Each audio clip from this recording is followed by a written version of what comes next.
Sejam todos bem-vindos a mais uma live do Esporte Números. Meu nome é Nivaldo, essa gravação é feita no Instagram e depois já para o YouTube. E hoje eu tenho a honra de receber uma das minhas maiores referências no jornalismo esportivo. Não é babação porque ele está aqui não, quem me conhece sabe. Cássio Zirpoli, seja bem-vindo, obrigado por aceitar o convite. Fala, meu velho. Já estava arrumando isso aqui, tinha um tempinho já para participar. Vamos aí, tem uma hora para a gente falar um bocado, qualquer assunto, tem mistério não. Vamos embora. Começando mais do início possível, você é amapaense, tem lá na sua descrição do Twitter, né? Amapaense, perdido em Recife ou Olinda. Conta pra gente como você veio de lá pra cá, né? Quando foi, como foi isso? Assim, meus pais são nordestinos, meu pai é recifense e minha mãe nasceu no interior do Crato. Eles estudaram juntos aqui no Recife, ela veio estudar aqui em Pernambuco, e no caso do Amapá, eles estavam trabalhando lá. A única relação, não tenho parente, não tenho assim. Eles foram trabalhar lá, eu nasci lá, vivi 2 anos lá e vim para cá. Sou amapaense, mas ainda tenho vontade de conhecer, mas desde que eu voltei, em 1983, eu nunca retornei, mas eu sou pernambucano. Sou amapaense, mas sou pernambucano, sem dúvida nenhuma. Beleza. Cássio, conta pra gente em que momento da sua vida você decidiu que queria ser jornalista. Veja só, eu sempre tive interesse muito cedo, mas não foi a minha primeira opção, não. A minha primeira opção foi fazer geografia. Eu cursei um pouquinho de Caramba! geografia, foi na UFPE. Inclusive, gosto muito até hoje. Assim, é algo que, assim como eu gosto de jornalismo, também gostava de geografia, continuo tendo interesse, mas aí acabei no meio do curso, deu vontade de fazer jornalismo, que eu queria trabalhar com esporte desde antes. Mas assim, não tinha tido dentro do colégio ainda, eu não estava tipo, eu quero ser jornalista, não estava rolando naquele momento não. Mas aqui, naquele momento já era de total interesse de consumir conteúdo. Eu não me via naquele momento ainda sendo um cara que poderia produzir conteúdo, que é uma relação muito diferente, obviamente. Ó, Clever Estrela tá perguntando como estão os escorpiões. 4-0, assim, faz tempo, eu acho que a gente estava aqui, quando veio para cá, no início da pandemia, em março, completei 7 meses aqui. E assim, aí acho que é pelo período do ano também, na estação, e também só tinha uma pessoa na casa, agora tem 3, um pouco mais de movimentação. Aí desapareceram. Eu fui matando, mas já assusta um pouquinho, meu amigo. Nunca tinha visto um na minha vida, quase 40 anos, de repente quando eu vi o primeiro, eu disse, pô, meu amigo, mas matei. Nunca mais apareceu não, mas eu tenho certeza que estão por aí ainda. Marinho tá rindo aí. Engraçado que jornalismo é seu segundo curso, é meu também. Eu me formei em Direito, eu fui mais longe, assim, na, entre aspas, escolha errada. Muito mais longe. Tu se formou em Me, Direito, me, desce a marcha ré, então. não, me formei em Direito, tirei o AB. Depois de 5 anos eu comecei a fazer jornalismo, com 29. Tô aí, né, É na porque batalha. porque provavelmente você quer jornalismo esportivo. Com Mas com a sua certeza. formação em direito, isso poderia ajudá-lo muito em outras áreas do jornalismo. Jornalismo político, jornalismo investigativo. Você tem toda uma base técnica para, e se for do seu interesse, para ir em outras áreas também. Porque esportivo é aquela coisa, não existe uma base esportiva, existe, pelo menos assim, não dessa forma. Existe muito tudo que você consumiu na sua vida, né? Que fez parte do seu conhecimento, do seu interesse, e a jornalismo esportivo tem muito essa diferença. Você vai atrás dele. Dificilmente é uma editoria que você acaba se descobrindo nela. Acontece isso em várias outras editorias. E assim, e pode até acontecer com outras editorias da mesma forma que eu estou falando, em cultura. Obviamente deve ter gente que quer jornalismo cultural desde o primeiro momento. Mas eu acho que o jornalismo esportivo ele tem essa veia muito mais forte de o cara entrar determinado a trabalhar naquela área. Eu acho que de todas as É, editorias é a que acontece mais. exatamente. Eu não fecho porta para outras áreas, né? Mas eu tenho esse Exatamente, nem interesse deve. de ser jornalista esportivo, é isso. Falando nisso, de início e tal, rapaz, eu paguei uma cadeira no período passado com a professora Carol Monteiro. Ela falou que você, quando entrou no Diário de Pernambuco, passou um tempo na coluna policial. Essa eu não sabia, Foi. não. Conta como foi É, isso aí. Primeiro que Carol Monteiro é uma grande amiga minha e foi minha chefe no Diário de Pernambuco, no site na época de Pernambuco.com. E no caso do Diário, aquela coisa, é isso que eu falei agora. Naquele momento que eu entrei no Diário, eu já queria jornalismo esportivo. mas naquele momento aquilo é um desejo muito para frente. Tudo que aconteceu na minha vida depois, eu não fazia, muita coisa eu não fazia a menor ideia que ia acontecer.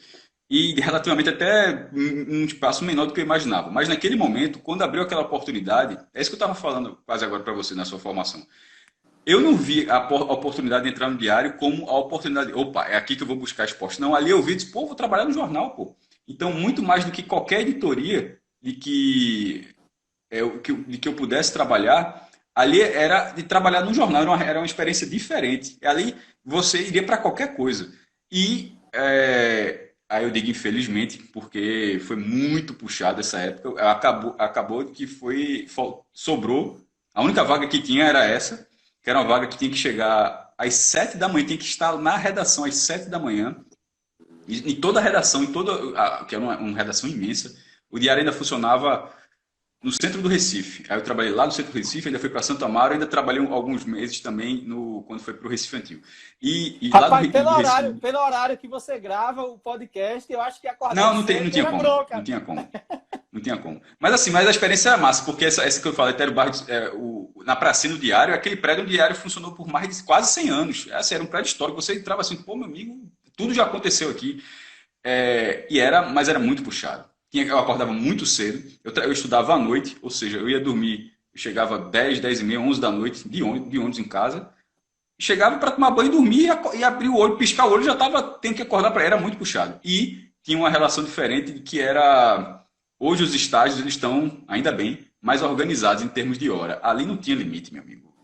Tinha lá no seu papelzinho, você tinha que ficar 5 horas, mas você ficava 7, 2, eu já fiquei 16 horas num dia. Putz! Faça as contas.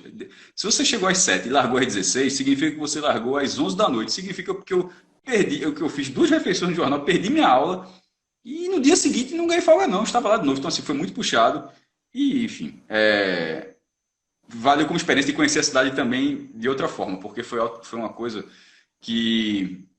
Foi seu Clécio, era o motorista do diário. Ele falou uma coisa. Toda vez que alguém pergunta isso, eu digo a mesma coisa sempre. Tem uns carros que você sai para as pautas, né? E na primeira pauta que eu saí, ele viu que eu era estagiário, viu que eu era novo e que eu ia cobrir aquela área. Ou seja, que outras vezes eu faria aquilo. Ele disse assim, se prepare para conhecer um novo Recife na sua vida. E assim, era muito verdade. Porque a gente está... graças a Deus, todo mundo nasceu com a saúde, com privilégio, com uma condição um pouco melhor.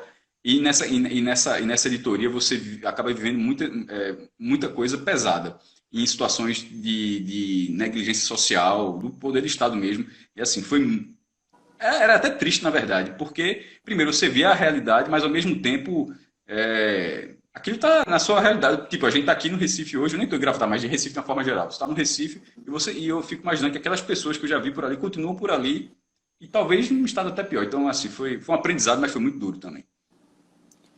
Nosso amigo Aníbal, professor Aníbal, falando direto de Lisboa, mandando um abraço aí, chamando você de maestro. Um abraço para todo mundo que está aqui, inclusive.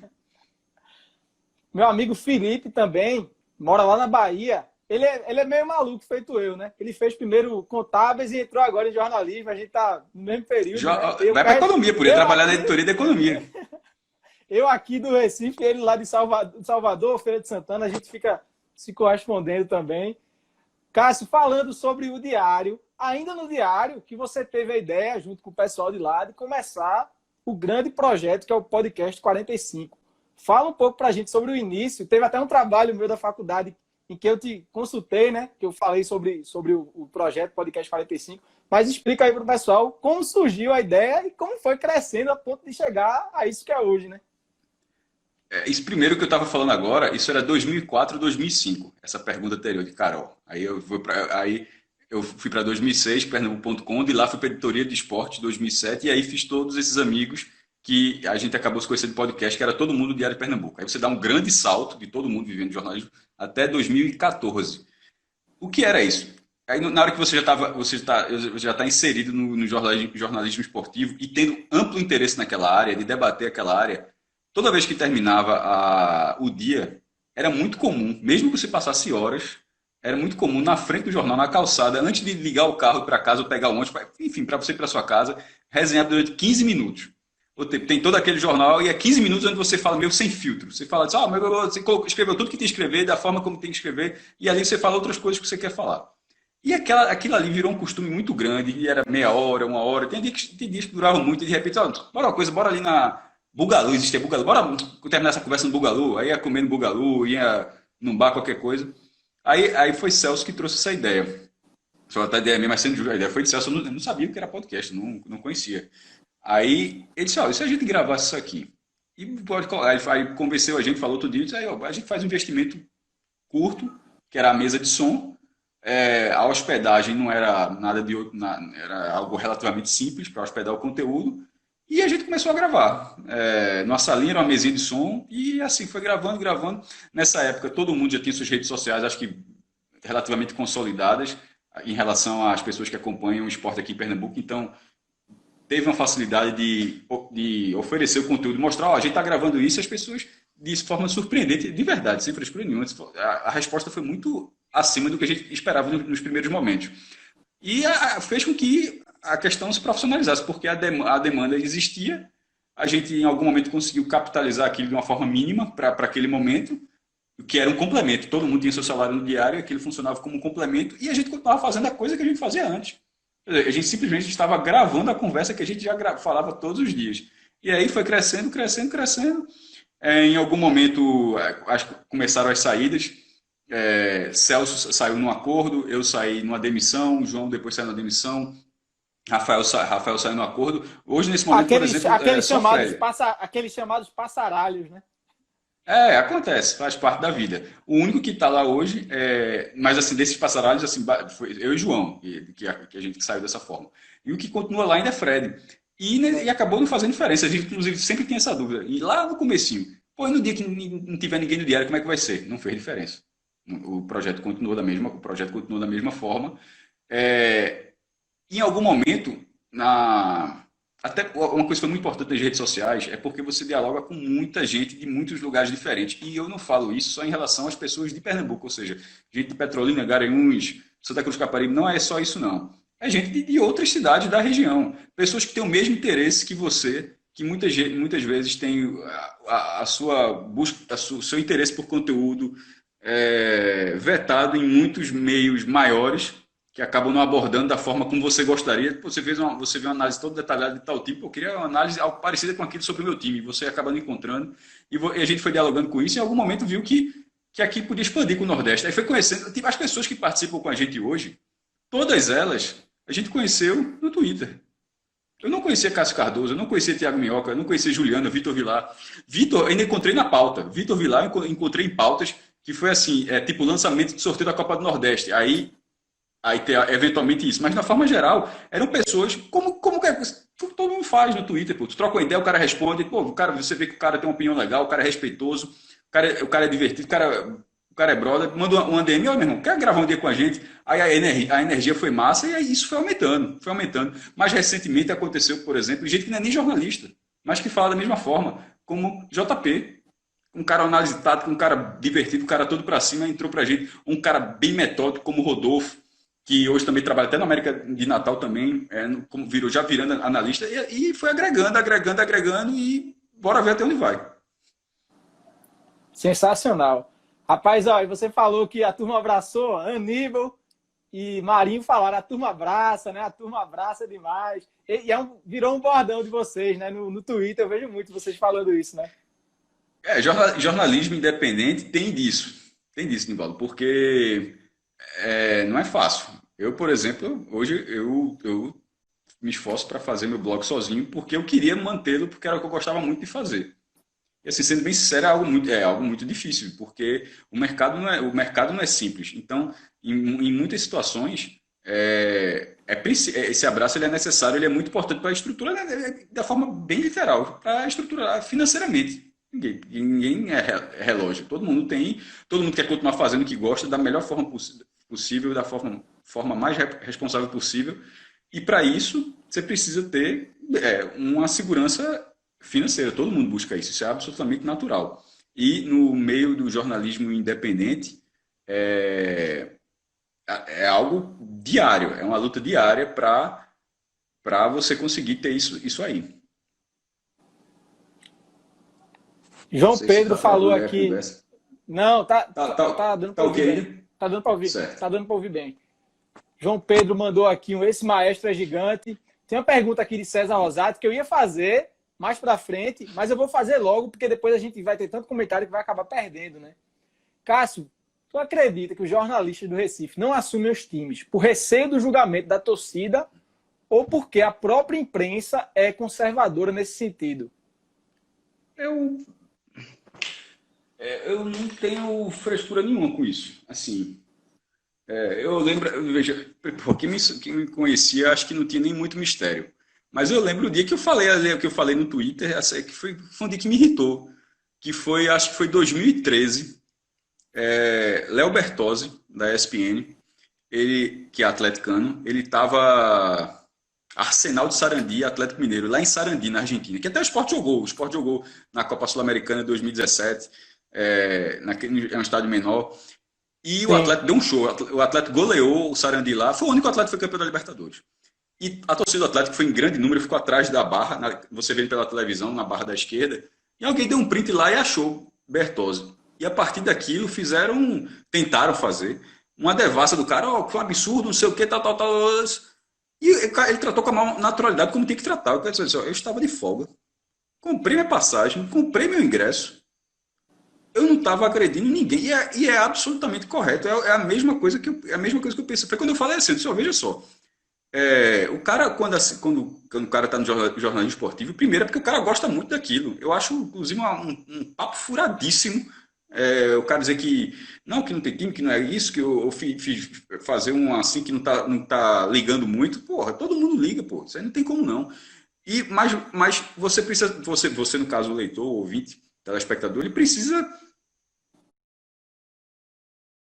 Ele passa uma mensagem legal. Se aquele cara tem conteúdo, se ele fala de forma ordeira, ele fala de forma clara, se ele é alguém que você gosta do conteúdo. O time do cara não pode ser um problema, não. Só será um problema se o jornalista transformar no problema. Se a opinião do cara for sempre enviesada dessa forma, ou mais do que ser enviesada, ser simplesmente pautada de uma forma sendo clubista, assim, mas é algo até difícil. Mas naquele caso não era o caso. Bertozzi não é essa pessoa. Então, Sim. As pessoas queriam que ele se privasse do Atlético Mineiro de forma nenhuma. Foi quando eu falei. Eu pensei assim, será que alguém acha que eu vou, porque não era o que acontecia, eu já ia. Será que alguém acha que eu vou me privar de assistir um jogo do Sport na Ilha do Retiro? De forma nenhuma. Eu sou sócio, pago. Ninguém paga para mim, não, eu pago. Eu compro ingresso, vou no setor, fico na minha lá, nunca esse grito de onde você acaba xingando o rival, não é a minha, nunca foi assim. Você pode filmar à vontade, você nunca vai encontrar um negócio desse. Mas gritar um casar na hora que venceu o jogo, você acha normal. Aí uma vez, uma foto que circula muito, que é uma que tá eu, Fred e Lucas, que a gente tá sério assim, tá encostado ali no muro das sociais, essa volta, de vez em quando alguém rola. O torcedor do Náutico, Santa Cruz, acho que acontece assim, mais cri-cri, o resto não tem bronca nenhuma não. A galera só tá sofrendo, na verdade, primeiro que é a imagem que tava no intervalo, era o jogo de ida da final da Copa do Nordeste, Bahia Sport. Na verdade, o placar ele estava bom, porque estava 0x0. No segundo tempo ficou até ruim, porque tinha gol fora e o jogo foi 1x1. Mas ele estava 0x0. Sim. Mas aquele print é tratado como uma denúncia. Olha, os dois caras lá no esporte. Eu disse, meu irmão. E toda vez que alguém fala assim, eu disse, eu mesmo compartilho. Eu disse, é isso mesmo, pô. Isso não vai acontecer. Agora, e com o tempo, é um paradigma. Não é simples, não, porque, querendo ou não, eu cresci vendo as pessoas com uma geração anterior que não abre para nada, e muita gente não abre. Eu não vejo problema. Não vejo problema nenhum. Assim, primeiro que eu acho que todo mundo sabe, se você for minimamente inteligente, você sabe o time de qualquer pessoa. E outra questão, eu acho que as pessoas respeitam o meu trabalho, porque, meu irmão, veja só, eu faço com a maior seriedade do mundo. Isso sou eu dizendo sobre o que eu acho de mim mesmo, certo? Eu faço com a maior seriedade do mundo. E eu tenho consciência disso, se uma pessoa acha que eu não estou fazendo, eu, sinceramente, assim, ou que eu estou agindo de má fé, eu não ligo, não. Eu disse assim, amigo, eu não dou bola. Porque eu disse, velho, eu não vou, eu trabalho o dia. Tu ligasse para mim aqui agora, eu vou mostrar para tu o computador. Deu para ver? Trabalhando aí. Totalmente, Virado. porra. Eu trabalho aqui o dia todo, meu irmão, é um negócio, uma pesquisa que eu estava até falando aqui, no futebol feminino, estava fazendo levantamento, eu estava perto de terminar. Aí esse bicho tá trabalhando todo dia para um cara chegar e falar que eu sou assim, aí sabe, irmão? Tá aí, porra. Procura tua turma, porra. Estresse nenhum. Pois é. E justamente por isso, por esse seu perfil, pesquisador, gosta de números, meu amigo Janderson até entrou, né? Os reis dos números. Que é isso? Botar no patamar de caça é brincadeira. O rei do número é ele. Eu sou, no máximo, o aspirante a Tem isso não, nem é. O cara. Número mesmo que assim, eu gosto só, mas isso tudo é o que eu falo. A gente só faz. Hoje, a gente só faz o quê? A gente interpreta. Os números que os números foram levantados por Carlos Celso. Tudo que a gente faz hoje, Sim. que é um alvirrubro, para você ver, pronto, por exemplo, não é jornalismo, mas é. Porra, a credibilidade de Carlos Celso. Alguém de Esporte Santa Cruz fica preocupado. Pô, será que a vantagem do esporte não é maior sobre o Náutico, não? Será que o cara. Será que tem algum maluco que pensa isso? Não, não tem. Por quê? Porque o trabalho de Carlos Celso é sério o suficiente para o fato dele ser náutico. Foi um dos personagens mais importantes que já passaram do futebol pernambucano. Que deram vida a toda a geração, a décadas de história, de realimentaram. Que é uma coisa assim, que você comparar qualquer outro estado do Nordeste, não tem algo parecido. O Ceará está fazendo levantamentos interessantes e a Bahia também, mas a partir dos clubes. Mas nesse momento, eu acho que o Pernambuco já tem se dado completo. Então, não faz a menor diferença o Carlos Celso Cordeiro, o fato de que ele fosse alvirrubro ou não. Valeu o trabalho dele, o trabalho dele sempre foi sério. E eu acho que é assim que qualquer jornalista gostaria de ser visto. Como é que se fala? Ninguém busca anonimidade, não, meu irmão. Essa maluquice não existe, não. Basta ter o respeito. E sempre que tiver respeito, vai ter diálogo. Eu trato dessa forma. Perfeito. Tainá Aguiar também passou por aqui. Ela já veio, já fez live com a gente, perguntando como foi participar do documentário, né, da Copa do Brasil 2008. Eu gravei o documentário, sim. Então ela está perguntando como foi participar, que você foi um dos entrevistados, né, do documentário. Ah, tá, sim. Não pensei que ela... participei, foi... Que era, 2018. Essa foi na sala do pódio. Essa gravação foi na sala do pódio.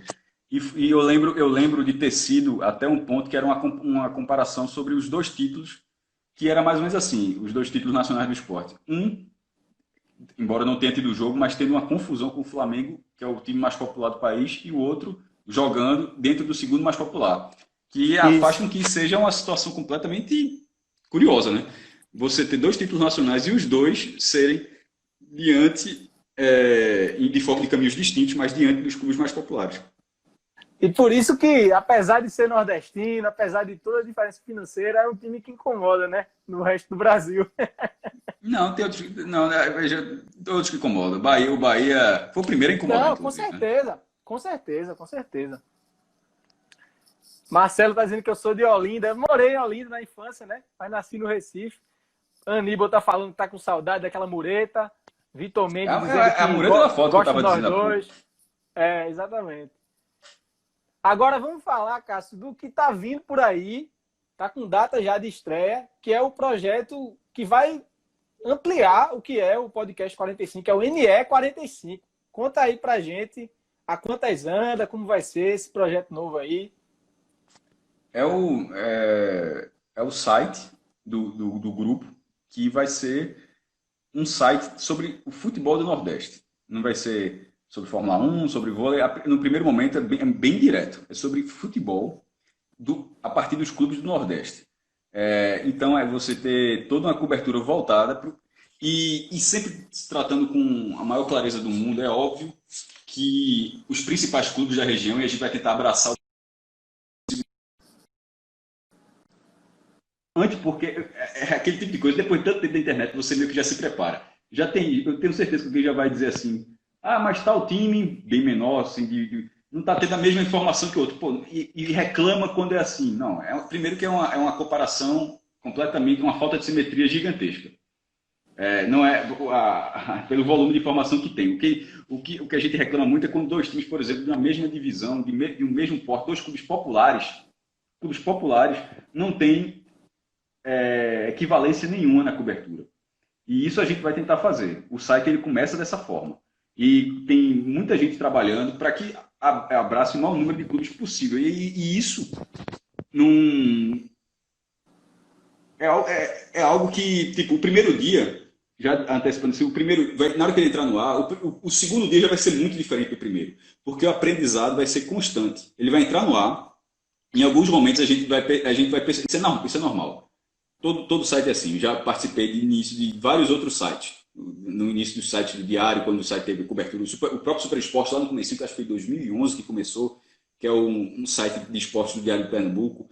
Releituras do Pernambuco.com ao longo dos anos. O meu blog, que já foi entrou no ar 2 vezes, uma pelo Diário e uma de forma independente em 2018. Então, a acomodação do site nos primeiros dias é algo natural, com todo mundo tendo o mesmo intuito, de oferecer um conteúdo grosso, assim, porque essa carga vai ter. Não vai faltar, não. Inclusive, é porque eu não olho muito o WhatsApp. Às vezes, quando eu dou uma olhadinha, tinha lá o grupo, o pessoal estava bem nervoso, porque estava o tempo todo assim, fazendo ajustes de padronização, de cobertura, de ilustrações. Vai ter umas ilustrações bem legais que a galera vai sacar. O site tá bem bonito, está virtualmente pronto. Ele não está lá, mas ele está pronto. Nesse momento ele está sendo alimentado e padronizado, porque são várias mãos que vão tentar dar conta desse trabalho aí. Marcelo está perguntando, Marcelo Menezes, meu amigo, se o blog vai continuar, se as matérias vão ser repostadas no ENE45, como vai ser essa relação? Não, o blog continua. Eu continuo com ele, vai ter uma aba do blog lá. E você poder entrar no blog, um atalho a partir de lá, mas não vai ser repostado lá. Inclusive, de certa forma, meio que a audiência do blog, ela passa a ser incorporada também pelo site, assim, porque, tipo, na hora que faz parte da audiência, vai fazer parte da audiência de certa forma. Mas o blog é do jeito que eu estou fazendo aqui, da forma que eu sempre toquei, vou tocando, ele vai ter um link dentro do site. Mas em termos de diagramação, assim, não passa por nenhuma grande mudança, não. Mas ele vai estar linkado a... E, obviamente, o blog também vai linkar o site. Vai ser uma mão dupla. Diogo Álvaro perguntou, foi basicamente a mesma coisa, né? Se o blog vai continuar independente ou o ENE45 vai substituir. Não, os dois vão continuar simultaneamente. Mas se você parar para pensar, veja só, vamos supor que não fosse, se não fosse, não mudaria, porque assim, não mudaria o conteúdo. Mesmo que, a pergunta que eles fizeram, mas deixando claro de antemão que mesmo que fosse uma mudança, não vai acontecer, mas vemos que o blog deixa de existir e agora vai ser uma aba dentro do site. Se fosse isso, o conteúdo seria o mesmo, não teria uma mudança editorial, tá entendendo? Que é assim, isso é algo que não faz, acaba não fazendo diferença nesse ponto específico. Teve um amigo meu que perguntou, que não quer dizer o nome, se vocês vão precisar de estagiários nesse projeto novo aí. Pô, velho, isso aí é uma felicidade massa. Tem um grupo, não falta grupo do WhatsApp, mas tem um grupo que tá eu, Celso, Fred e João. E nesse grupo, assim, quando teve os primeiros dias, João, ele colocou lá algumas mensagens de pessoas que mandaram para ele dizendo justamente isso. Pô, se o cara diz, se aconteceu alguma coisa, pode contar comigo, participar se quiser uma oportunidade e tal. E isso, porra, isso é arretado. É o que eu estava falando desde o começo. Ninguém é relógio. Ninguém vai trabalhar de graça. A gente vai ter toda a estrutura. Todo mundo que tá entrando está participando dessa forma. E o objetivo é crescer, pô. E na hora que crescer, e a cobertura, por isso que eu estava falando há pouco, em relação aos clubes, que vai tentar abraçar o maior número possível. E na hora que isso for acontecendo e houver essa capacidade financeira de gerir esse negócio, é do interesse total que isso aconteça. Que tenha estagiário, que tenha gente contratada. Pô, se isso acontecer é porque deu certo, pô. A lógica é exatamente essa. Se isso acontecer é porque o negócio andou pra caramba. Tomara que aconteça. Vitor Mendes disse que um estagiário forte seria Nivaldo. Vou mandar o currículo aí para ver no que dá. Pô, pode. Pô, o cara é advogado, o cara tá fazendo o quê aqui? Pô, o cara... Rapaz, eu não ganho dinheiro advogando. Eu não ganho dinheiro advogando, não, pô. Eu quero ganhar. Podia ser delegado, pô. Podia até ser delegado se eu quiser. Não, mas é melhor para mim estudar sobre a Copa de 30 do que abrir. Mas é exatamente isso. Isso que tu estás falando, meu irmão. Quando você fala para alguém, o cara não entende. Mas é isso mesmo. O cara fazer o que gosta é muito massa. Ó, teve uma pergunta do Mantos do Leão se você tem pretensão de lançar outro livro relacionado ao esporte. Porque já tem um E sem fazer inveja, vou mostrar aqui, ó. Eu tenho esse autografado pelos dois autores, viu? André Galindo e Cássio Zirpoli. A gente se encontrou lá no lançamento, né? Aquele dia lá muito legal com o Homero. Teve nosso capitão Estevão Soares. E os dois autores, né? André Galindo e Cássio. Tem pretensão de lançar outro? Velho, já me perguntaram isso uma vez, eu digo o seguinte: a minha ideia é de não lançar nunca mais nenhum livro. Porque, exatamente, nunca mais. Toda vez que eu disse para o André, até, porra, Cássio, mas é meu irmão, veja só, o trabalho desse aí, porra. Veja, eu não tenho como fazer, eu não tenho tempo nesse momento para fazer isso, não. Eu não sei como é que saiu. Saiu no final porque a gente estava fazendo há anos, aí uma coisa ligou com a outra, era o ano do 30º ano da história, o STF tinha acabado de dar a decisão final, então assim, no jornalismo, o gancho jornalístico era muito grande, assim, era burrice não concluir o livro em 2017, assim, era... Se não concluísse em 2017, ia ter que esperar para 2027, né? Não, mas assim, mas ia ser. Aí podia ser qualquer ano, mas a burrice era ali porque a resposta do STF saiu em 2017. Ou seja, tem um ano redondo e tem um fato novo. Não é assim, não é simplesmente o ano redondo. Mais do que o ano redondo, que pô, se o STF tivesse dito em 2018, era para sair em 2018. Paciência, se não vai ser 30, vai ser 31 anos, não é um número redondo, mas era a informação final. Mas juntando as duas coisas, o gancho era muito 30 anos. Era como que fosse assim. Se estava faltando um sinal para você lançar o livro, o sinal foi esse, né?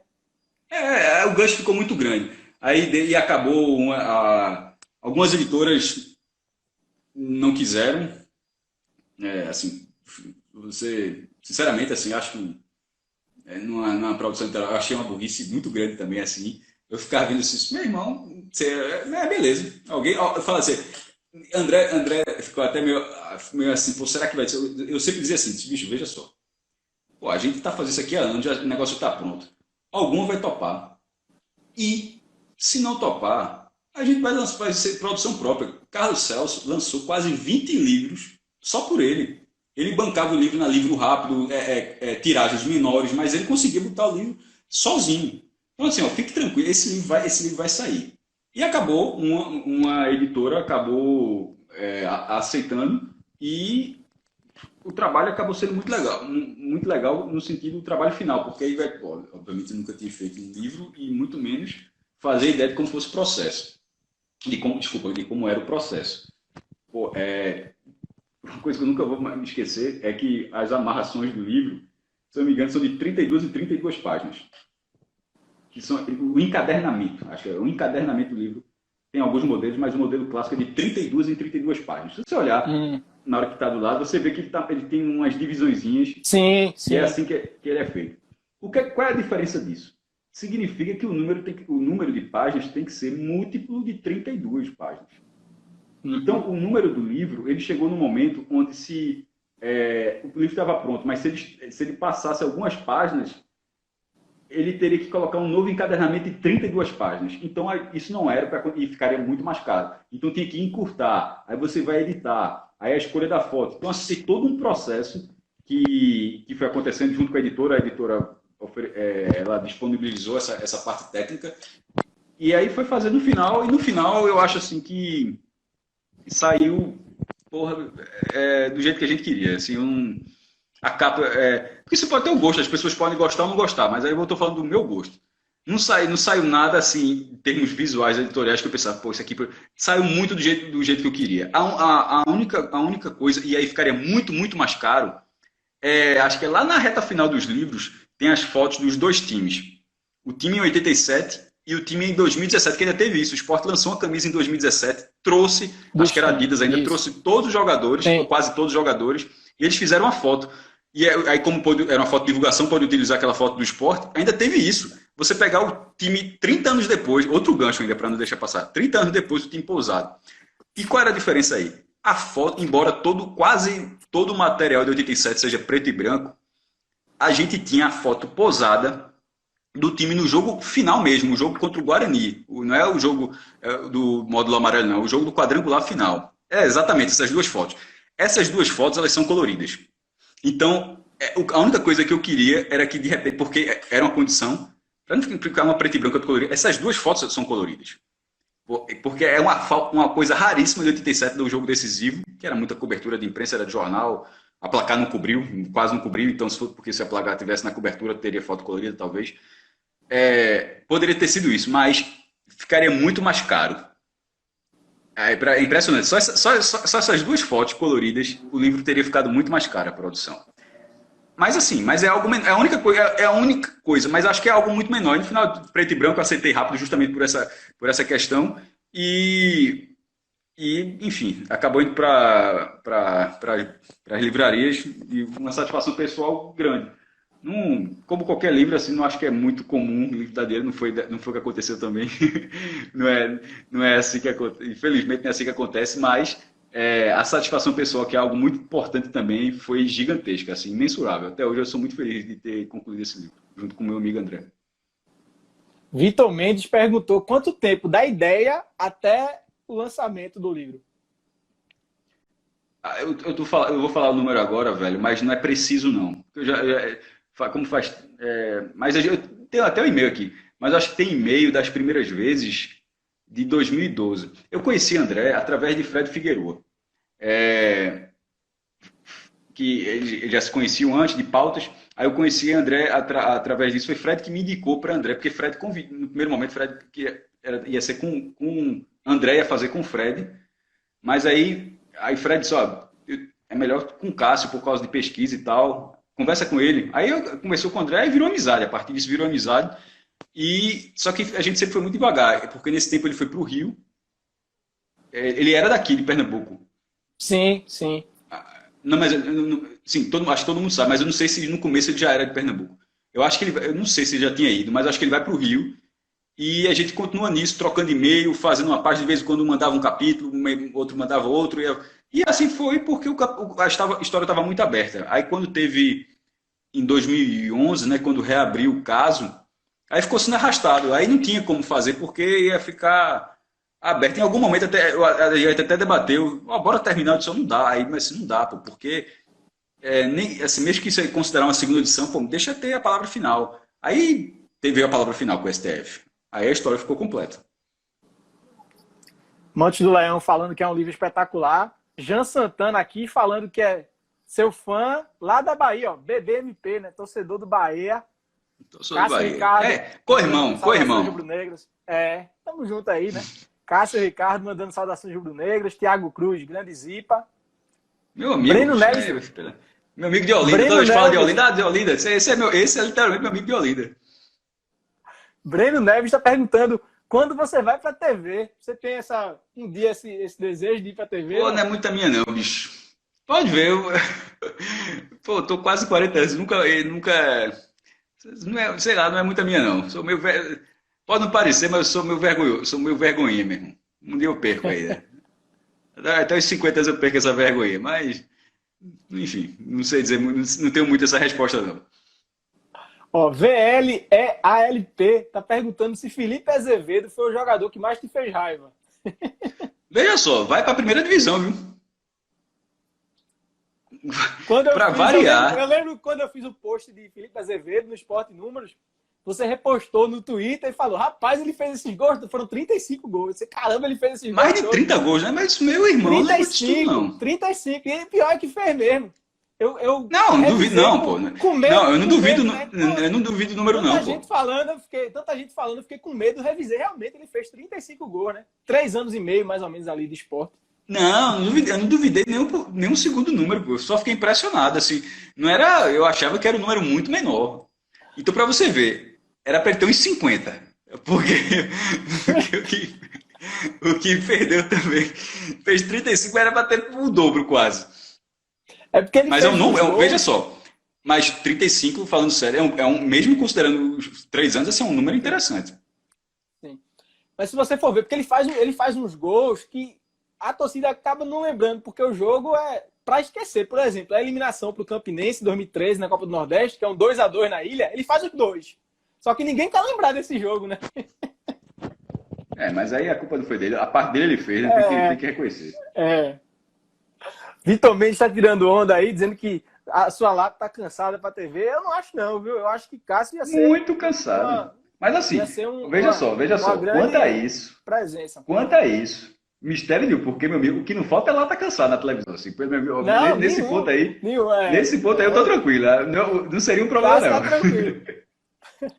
Cássio tá tranquilo mesmo. Ó, Mantos do Leão tá pedindo para você escalar aí os 11 melhores do esporte. Escolhe ou morre. Porra. Já me fizeram dizer isso numa live. Eu lembro ainda dos que eu falei. Mas vamos ver se fica parecido. Veja só, eu não sei se eu já respondi isso alguma vez. Eu digo isso porque de repente eu faço essa lista e alguém diz, talvez tu dissesse outro número. Eu vou falar os nomes que me vieram à cabeça agora. Não necessariamente eu já posso ter pensado diferente. O melhor goleiro para mim era Bosco, mas virou Magrão, né, por tudo que fez. Bosco chegou aí para a seleção brasileira por 3 treinadores diferentes. Luxemburgo, Candinho e Leão. Curiosamente, ele não acabou entrando em campo nenhuma vez, mas foi convocado pelos 3. Mas Magrão, por tudo que fez no clube, pelas excelentes defesas que ele fez, ele tomou assim... 10 títulos, velho. 10 títulos, né? Mas não é só título, é defesa mesmo. Porque o cara pode, de repente, ter 10 títulos assim e ser uma figura meio carregador de piano do time, assim, você não joga. Não é nem o caso, 10 títulos e muitos com brilho. Lateral direito, Betão. Agora tá igual a mim. Por ser um símbolo dos anos 80, do título brasileiro do esporte, ter ido à seleção brasileira como jogador do esporte. Inclusive, eu acho muito curioso quando eu descobri no seu blog essa informação. Descobri no seu blog. Acho muito curioso quando era até João que fui já falar algumas vezes, assim, mas pode passar batendo, que ele fazia uma brincadeira, mas assim, a brincadeira estava equivocada, porque ele dizia assim: quantos jogadores do Flamengo, comparando, como se isso fosse um critério, quantos jogadores do Flamengo já tinham passado na seleção brasileira? Aí, sei lá, 8, 9 jogadores. E não era que faziam parte da seleção, porque não era o caso, era que já tinham passado. E quantos do esporte? Nenhum. Aí eu disse: está errado. Robertinho jogou pela seleção brasileira. Detalhe, como jogador do Flamengo, que ele foi campeão brasileiro pelo Flamengo, chegou a jogar uma partida. Sim, 83. 83. Ele é campeão brasileiro pelo Flamengo, mas também é convocado para a seleção brasileira. E Betão. Aí eu pensei assim, não, pô, o esporte... eu não acho, veja só, eu acho que isso não é critério, é só dizer que só me chamava a atenção, porque não estava correto. Só não vamos mentir, né? Não vamos mentir, né? O Flamengo tem um dobro, triplo, mas assim, o Sport tinha 2 jogadores que tinham essa história. Enfim, Betão na direita. Na defesa, Durval, que é o capitão.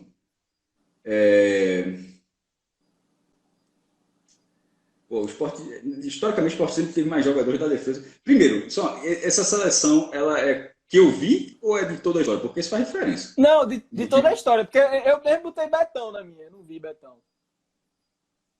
Porque sobre toda a história, aí você pode colocar Bria, que jogou, que era o recordista de jogos do esporte antes de Durval. Sim. Até mas Magrão. Também tem Ailton. Mas também, desculpa, do Durval, não, de Magrão. Mas também tem Ailton, que foi um outro símbolo dos anos 80 e que chegou a ganhar a bola de prata de melhor zagueiro do Campeonato Brasileiro em 92. Então ele também Minha dupla foi essa, Durval e Ailton. Por isso que eu vou falar mais dos que eu tenho algum conhecimento. Mas eu acho que caberia Bria por toda a história que ele teve. O cara que teve 14 temporadas de esporte. Mas vamos deixar Ailton, então. Pelo menos uns jogadores que mais para cá, né? Na lateral esquerda, muita gente diria José Carlos Macaé. A passagem dele no esporte foi muito intensa, mas infelizmente foi muito curta. Eu gostava de Dedé também, fez uma passagem muito boa, mas eu vou do Menino Dutra. Rapaz, até agora os 5 estão iguais a mim. Eu vou agora de cabeça de área, aí veja só, aí eu sou de 81, por exemplo, tem Merica, tem Givanildo, mas assim, eu não acompanhei muito não, por isso eu estou falando, vou ver um pouco mais dos que eu já vi, certo? Aí nesse caso, eu colocaria... os concorrentes, Sidney, Leomar, vou fazer live com o Sidney depois de amanhã, fiquem ligados também. Sidney, Leomar, Sandro Goiano, Daniel Paulista. Pô, o Sport teve volante com grande passagem. Eu vou colocar Sidney e Leomar. Mas se quiser, Leomar era pode um botar jogador um, muito né? correto. Se quiser, pode botar um só para botar mais meia. Mas vamos ver. Aí os dois meias ofensivos, os dois meias mais à frente. Diego Souza é um, sem dúvida nenhuma. Veja só, eu vou fazer isso, vou deixar só Leomar de volante para colocar Diego Souza, Adriano e Nildo. Juninho Pernambucano ele caberia, só que a passagem Juninho Pernambucano detalhe, ele jogou muito bem no Sport. Ele brilhou no Sport, mas Adriano e Nildo, eles carregaram um dos melhores times que acho que todo mundo viu aqui da gente, entre a sua e a minha. Eu vi. E Diego Souza, por ser o maior artilheiro do Sport, por tudo que fez, assim, me chama muita atenção um cara que não reconhece o que esse cara fez pelo Sport na primeira divisão. Então ficaria Leomar, Adriano, Leomar ia ter um trabalho. Nildo e Diego Souza. Leomar, coitado, tá morto aí, viu, para marcar. Mas é um time que esse time provavelmente não jogaria. Nenhum treinador escalaria esse time. Sim. Porque dá muito ofensivo aí.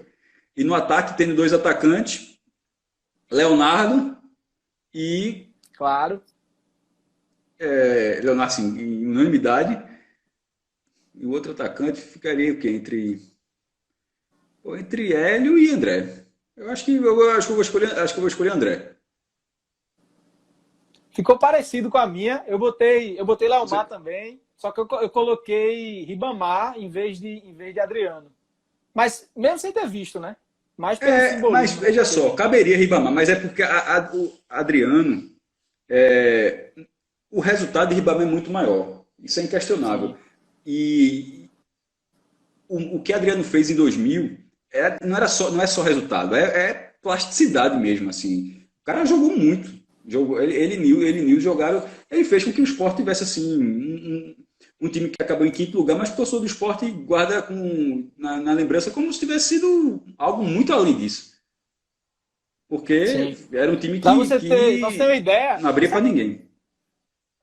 Você deve saber, deve ter visto, mas eu levantei esses números de 2000. Só em 2000, Adriano fez 27 gols e Nildo fez 25. Isso porque Nildo ainda se machucou na reta final da primeira fase. Senão ele passava desses 27. Passava desses 27 de Adriano. Dois meias juntos, fazendo mais de 50 gols. E mesmo que não passasse, ele poderia dar uma assistência para alguém. Faltou Nildo, inclusive, na reta final de 2000. Com certeza. Não sei não se o Vasco ia aguentar, viu? Na estreia em São Januário foi 2-0. Algumas menções sobre se fosse um elenco. Aí no elenco aí você botaria Sidney, botaria Daniel Paulista, Sandro Goiano, aí é entupir de volante. Botaria Ribamar, colocaria Marcelinho Paraíba. Marcelinho Paraíba ele jogou bem também. Agora que ele jogou mais na segunda divisão, por isso ele jogou muita bola. Sim. Mas como o futebol dele foi mais na segunda divisão, aí eu vou muito pelo desafio técnico também, que junto com o resultado. Eu tenho isso também. Eduardo Alves está perguntando se Jackson entrava no banco aí. Porra, veja só. Não é questão de entrar no banco, não. A lembrança dele é muito boa. É por isso que eu tô falando. O Sport tem problema com ataque, mas assim, defesa e meio campo. Se você quisesse um time mais verdadeiro do que esse que a gente colocou, tiraria talvez Adriano e colocaria Jackson, porque Jackson seria um segundo volante.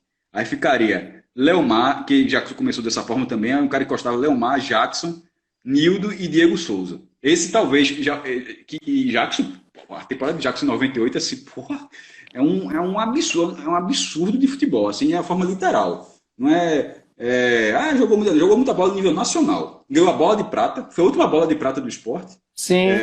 Foi a de Jackson, foi para a seleção brasileira em 98, entrou em campo, jogou 3 vezes. Assim, o Sport chegou nas quartas de final, então ele jogou muita bola. E era um cara que encostava ali no meio, né? Chegando no ataque, mas era um cara meio de segundo volante para meio campo. Talvez esse meio fosse um meio campo mais real de escalação, em vez de ser aquele time fantasia de só botar os melhores. Sim. Pra gente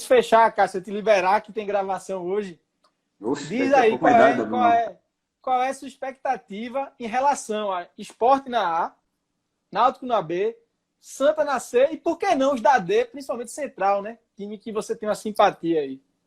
Não, simpatia não, eu torço pelo Central. Assim, você pode chamar de misto? Pronto, sou misto. Né? Veja só, eu gosto de Central há 25 anos, meu amigo, é muito tempo já. Para alguém dizer não, eu gosto de Central, pô, todo domingo eu tô lá gastando 2 horas da minha vida para ver o time do Maicus, time 0x0, meu Deus do céu, cada jogo safado, e eu tô lá, como é que eu não sou torcedor? Eu torço pelo Central. Eu fui para a final do Pernambucano 2018, os dois jogos eu assisti o primeiro nas sociais do Lacerdão, que experiência do cacete, inclusive, né? Porra, foi muito legal. E aquele jogo da Arena Pernambuco, que o Náutico foi campeão, que tinha 4.500 torcedores do Central na Arena Pernambuco, meu irmão. Isso é arrepio só de lembrar, porque assim, aquilo ali foi fantástico, velho. Assim, perdeu, é do jogo, mas aqui, mesmo você olhar assim, caramba, os caras vieram a carreata como quem vai para a Arena Pernambuco passa pela BR-408, né? Então, você meio que cruza se alguém estiver vindo em Caruaru, a carreata. Então, na hora que a gente tá vindo do Recife, tá vindo com meus amigos para ver o jogo, e você entra na 408 e tava vindo de Caruaru, meu irmão, a fila de ônibus dos caras era um negócio assim, parecia a Europa, porra. Chegando assim para os caras ver, para assistir jogo de liga internacional em outro país, um negócio fantástico. Mas vamos lá. O Sport eu achava, sem muito melindre, eu achava que o Sport ia ser a América do Natal em 2020. Sim, também. Veja só, eu escrevi isso, porque eu escrevi isso, veja só, por tudo que está acontecendo no esporte, por toda a crise financeira do esporte, pela falta de resultados do esporte contra times de desafio técnico menor, o esporte só tem enfrentado, antes de começar o Campeonato Brasileiro, só tem tido 2 jogos de Série A, um empate com Fortaleza e uma derrota com o Ceará. Todos os outros jogos foram contra times das séries B, C, D e sem série, e mesmo assim, o esporte chegou com o pior percentual de aproveitamento dos 20 clubes da primeira divisão. Você olhava a tabela, vai arrumar ponto aonde? Então, nesse momento, a gente está gravando aqui, no início antes da 19ª rodada. O Sport já tinha 21 pontos, que é quase metade do que você precisa para escapar. Se eventualmente ganhar do Atlético Paranaense, inclusive, você passa dessa metade, você cobra 50%. Se, antes de começar o Campeonato Brasileiro, vamos supor que perca do Atlético Paranaense. Se antes de começar o Campeonato Brasileiro alguém chegasse e falasse, do jeito que estava o Sport, só, tu assina aí o Sport somar 21 pontos e tu não sabe nem o que vai acontecer dessa campanha, eu duvido que Milton Bivar, qualquer um, do presidente, de qualquer torcedor, que o cara disse, tá, eu aceito 21 pontos. Porque não tinha torcedor do Sport que imaginasse que o Sport pudesse fazer, porque 21 pontos, inclusive, é uma campanha que o Sport termina o turno já acima da zona de rebaixamento, certo? Já, mesmo se perder, ele termina. Mesmo se perder. Então, assim, qualquer torcedor, só um cara muito fervoroso, mas acho que qualquer torcedor assinaria isso. Esse resultado, porque ninguém esperava que o Sport fosse fazer essa campanha. Sem dúvida. Então, de repente, ele chega com a chance, inclusive, de pontuar, que pode empatar com o Atlético, ganhar, ou seja, 20, vamos supor que ele não perca, vai somar entre 22 ou 24 pontos. É um desempenho bom. Agora, o retorno vai ser muito difícil, mas querendo ou não, vai basicamente só jogos aos domingos, né? Então, fisicamente, talvez o Sport possa se aproveitar, até porque quando teve essa sequência quarto domingo, pesou para o Sport, faltou perna, inclusive Patrick. Então, talvez o Sport recupere. Patrick é um cara que precisa muito da questão física. Então, talvez recupere para fazer um segundo turno. E eu nunca digo permanência, porque quando eu falava América de Natal, o que é o América de Natal? Quando a gente fala América de Natal, não é a instituição América de Natal. Pior campanha da história, né? Exatamente. 17 pontos. Que alguém pega um recorte disso aqui e vai na má fé. Não, a instituição da América de Natal eu gosto pra caramba. Inclusive, joguei a Copa do Nordeste. Eu lembro, inclusive, com o Arthurzinho, treinador, não é a instituição, não. É a campanha do América de Natal em 2007, que é a pior da história dos pontos corridos. Que até alguém bater, e quem bater vai tirar o América da história e vai passar seu nome a ser lembrado. É assim que a estatística conta. Então, nessa situação, o Sport não disputava o campeonato. Ele ia ser um saco de pancadas. Nesse momento, independentemente do destino do Sport ao final da 38ª rodada, o Sport está disputando o campeonato. E isso já é algo interessante, porque eu achava que ia ser assim, 7, 8 meses só de depressão futebolística. Simplesmente nada para fazer, só a e continuou perdendo muito, tem 9 derrotas. Metade dos jogos o Sport perdeu. Jogou 18, perdeu metade. Mas venceu 6, empatou 3, fez com que ele pudesse ser competitivo. E é isso que espero que pelo menos se mantenha, porque se isso acontecer, ele tem alguma chance de permanência, mas que continua sendo difícil. No caso do Náutico, o Náutico saiu muito do trilho. Eu achava que o Náutico tinha potencial, até porque o nível técnico da segunda divisão é muito menor. Todo ano alguém diz, essa é a pior segunda divisão da história. Até agora eu não escutei ninguém falar isso. Mas para quem assiste os jogos, deveria falar. Porque todo ano é a pior segunda divisão da história. Você costuma falar do rival. Quando o rival está lá, essa é a pior, subiu porque era a pior segunda divisão da história. Meu amigo, veja só. Como é que ninguém fala isso dessa agora? Porque essa tem o Cruzeiro e o Cruzeiro do jeito que está. Essa é uma das piores edições da segunda divisão da história, como todas as outras, porque o campeonato acaba sendo nivelado por baixo, faz parte da segunda divisão. Todo mundo que está ali quer subir. Ninguém tá ali achando bonito. Todo mundo quer ir para a primeira divisão. Eu achava que o Náutico tinha um potencial, só que ele saiu muito do trilho. O time passou mais de 500 minutos sem fazer um gol, pegou um jejum de pontos, de vitórias, que o colocou com a mesma pontuação na zona de rebaixamento e com a perspectiva baixa, pela falta de aproveitamento. E quando está na maré de azar, o empate com o Cruzeiro, pô, o Náutico... Eu estava vendo esse jogo, foi inadmissível levar aquele gol ali. Pô, veja só, não é o último lance, não era 40 do segundo tempo, mas aos 40 do segundo tempo, porra, meu irmão, tu sobe teus zagueiros, pô.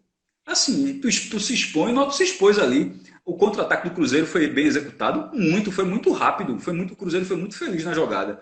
Mas o Náutico se expôs naquele lance e, porra, numa fase que você tá, diante de um time de maior nome, um dos maiores do Brasil e de maior nome dessa edição, mesmo em uma fase, você tinha que dizer, meu amigo, acabou o jogo ali, 40 segundos tempo, acabou o jogo e o Náutico não tinha acabado. O Náutico estava com outra ideia, custou 2 pontos e custou pesado para a campanha.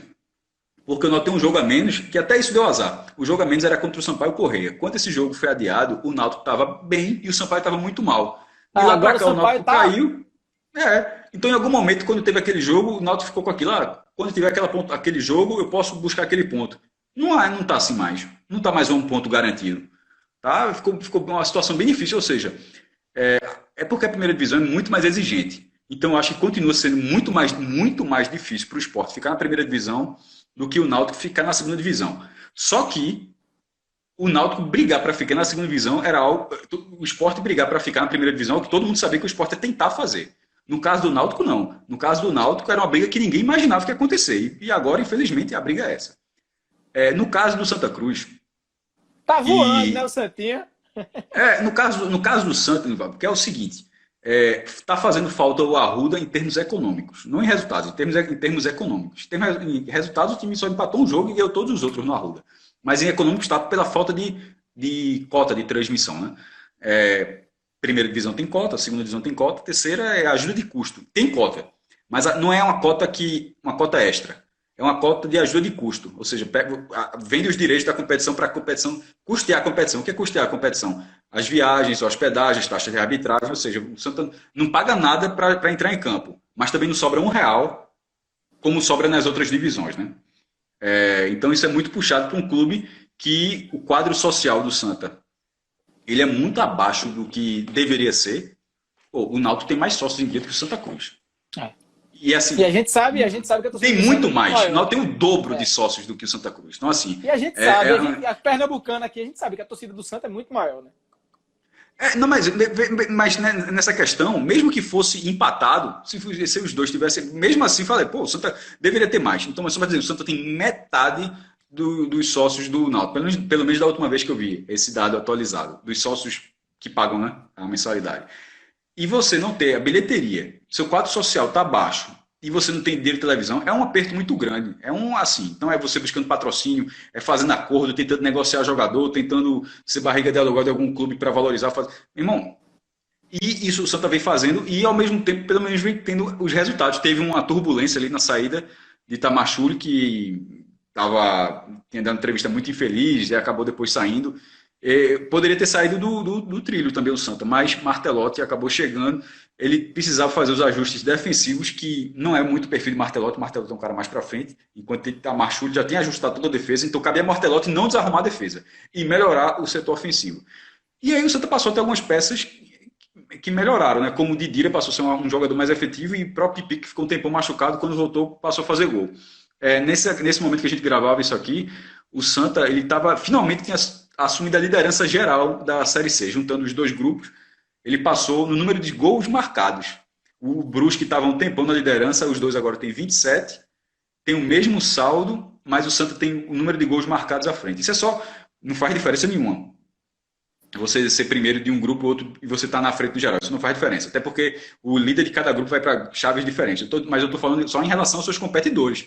O Santa, depois de 12 rodadas, é o time de melhor campanha da terceira divisão e está fazendo uma campanha segura e sem aquele temor de um acidente no jogo de ida nas quartas, né? Porque mudou o regulamento, vai ser quadrangular. Isso. Então, isso. Agora, seria um problema fazer isso tudo e tomar um 3-0 na ida. Não, agora tem a volta. De repente, nesse momento, eu acho que o Santa poderia pensar se o público voltar. Não sei como é que vai voltar, 20%, 30%, se vai voltar só na Série A, mas se em algum momento chegar na C, esses ingressos vão, se isso acontecer, esses ingressos vão voar, porque o Santa está, nesse momento, para o objetivo, parece ser o que tem a maior condição de cumprir o objetivo. Tipo, o objetivo, qual é o objetivo do esporte? É não ser rebaixado. O do Náutico era subir para a primeira divisão. Nesse momento, é escapar, mas ele não está bem tecnicamente. E o Santa, ele está muito melhor que os adversários. E tendo um regulamento mais favorável, que dá a chance de você poder errar, talvez seja o que esteja mais próximo de cumprir esse objetivo. E na quarta divisão tem todos os times pernambucanos, é muito raro. Nesse momento que a gente gravava, os 3 times pernambucanos estavam na zona de classificação para a segunda fase. Geralmente a turma apanha pra caramba aqui, né? Mas não foi o que aconteceu dessa vez. No grupo A3... Central está invicto, viu? Central está invicto. Comandado por Silvio Criciúma, que já fez Vou chegar lá. Aqui. Torço muito pelo sucesso dele. Professor Silvio. No grupo A3, o Salgueiro é o terceiro e o Afogados é o quarto. Detalhe, com um jogo a menos os dois, que inclusive é o clássico entre eles, que será na quarta-feira. Mesmo com um jogo a menos, eles estão dentro da zona de classificação. E no grupo A4, cada grupo tem 8 times, né? Passando os 4 primeiros. E no grupo A4, o Central está em segundo lugar, com 3 vitórias e 6 empates. E a curiosidade, nesse momento, em atividade, 124 times estão em atividade. 20 na A, 20 na B, 20 na C e 64 na D. Só 3 times estão invictos. O Gama, do Distrito Federal, o Novo Horizontino e a Marvada. Já pensasse? Quem acompanha o Central? Mas já que o Central... Eu estou quase secando. Não quero não, mas quase secando o Gama, porque seria algo surreal. Veja só, já pensasse? 120... Não acho que vai acontecer não, até porque a próxima rodada é muito difícil. Mas de 124 times, só sobrar o Central sem derrota. Aí, meu irmão, aí é carta. Aí... Há muitos anos eu espero o Central subir para C. Um time numa cidade como Caruaru, você já teve no AB, você já teve Casa de Juazeiro do Norte, Asa de Arapiraca. Você já jogou A? Recente, assim, nos pontos corridos agora, 5, 8 anos atrás. O Icasa quase subiu. O Icasa não só quase subiu, como ele subiu e teve uma bronca e ganhou uma ação na justiça de... Tá correndo de 20 milhões de reais de indenização. Porque caiu para C. Não, acabou. Ele tá na segunda divisão do Ceará hoje em dia. Assim, acabou o time. Acabou. Mas já pensasse, pensa assim, um time da segunda divisão do Pernambuco receber 20 milhões de reais. Que negócio assim maluco, velho, que seria. Tomara que o Icasa receba. No caso do Central, eu comecei a torcer do Central justamente na campanha de 95 na Série B. O Central quase foi para a Série A naquele ano. Aquele quadrangular que tinha Atlético Paranaense, Curitiba, Central e Mojimirim, né? Esse foi o problema. Se você olhar outros anos, assim, tiveram quadrangulares difíceis. O de 97, por exemplo, tinha Ponte Preta e Náutico, assim, tiveram quadrangular. Mas também teve uns anos assim que o Central deu um azar assim, muito grande, meu irmão. Ele chegou no quadrangular para arrombar. Porque o Mojimirim, naquele momento, era o maior time, tirando o Guarani, porque o Guarani estava na Série A. E estava muito bem na Série A. O Guarani, em 94, tinha sido o terceiro lugar na primeira divisão, com Amoroso e Luizão. Assim, era uma máquina o Guarani. Mas tirando o Guarani, que inclusive o Guarani era do Clube dos 13. Não, ele não tinha entrado ainda não. Não tinha entrado não, ele entrou um pouco depois. Sim. O Mojimirim era o grande time do interior de São Paulo, a parte do Guarani. E Atlético Paranaense e Coritiba, os dois estavam justamente naquele ano, no processo de reconstrução. O Atlético Paranaense, pelo amor de Deus, dali foi ganhar tudo. E o próprio Coritiba cresceu muito. Então, assim, o Central deu muito azar no quadrangular, velho. Assim, mas foi uma campanha fantástica. Acho que era Jailson, acho que tinha Janduí, o treinador era Ivan Gradim. E se você pegar nas imagens do YouTube, meu irmão, pra achar grama no Pedro Vitor, porque era Pedro Vitor, não era Lacerdão, não. Era difícil, Quando viu? foi que mudou o nome, hein? Eu vejo indiscriminadamente, às vezes, né? Os dois. Mas teve um momento que mudou o nome, né? Eu não sei precisar. Eu acho que é 99, 2000, que aí vira Luiz Lacerda. Luiz Lacerda. É, que Pedro Vitor, se eu não me engano, é o cara que doou o terreno e Luiz Lacerda foi o presidente com mais mandatos na história do Central. Aí eu gostava muito do nome Pedro Vitor, porque eu chamava de PV, tipo o presidente Vargas do Sim. Ceará. Pô, PV é nome do estado, né? Tipo, PV, você sabe que é Caldeirão e tal. Mas hoje também já me acostumei com o Lacerdão. Já 20 anos depois já me acostumei. Poxa, Cássio, queria só te agradecer. A gente até passou um pouquinho do tempo, mas valeu muito a pena contar contigo aqui hoje. Consegui perguntar tudo que eu queria. Queria te agradecer por aceitar o convite, pela atenção e pela conversa que foi sensacional. Sucesso para você aí nos novos projetos, né, no NE 45 e vamos para frente. Pô, meu velho, primeiro, valeu pelo convite. Se travou um pouco aí, realmente não tinha muito o que fazer Pouquinho, por causa da pouquinho, conexão. pouquinho. Muito pouco. Eu queria estar, inclusive, estar no HD, porque quando eu subo um vídeo de vez em quando, eu tenho que esperar 3 horas por causa da velocidade.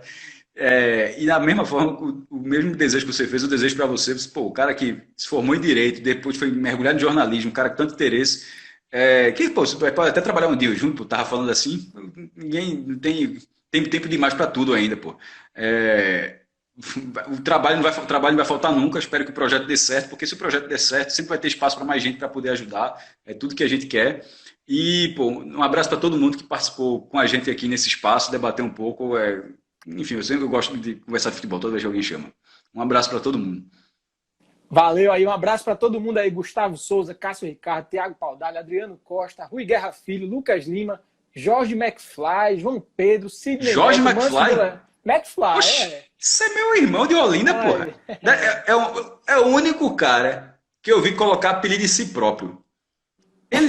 O cara, eu nunca vi isso. Ele disse, ó, ele criou o apelido dele, McFly, e virou o apelido do cara. Eu nunca vi isso. É o único cara que ele disse, eu quero ser chamado de McFly. Pronto. Aí pronto. valeu, ó. Marcelo Menezes, Guilherme Gadelha, Thiago Cruz, Mantos do Leão. Então, agradeço a todos e principalmente a você, Cruzeiro. Cássio, daqui com o apoio do nosso amigo Carlos do História do Leão. Valeu, um Não, abraço. valeu, galera.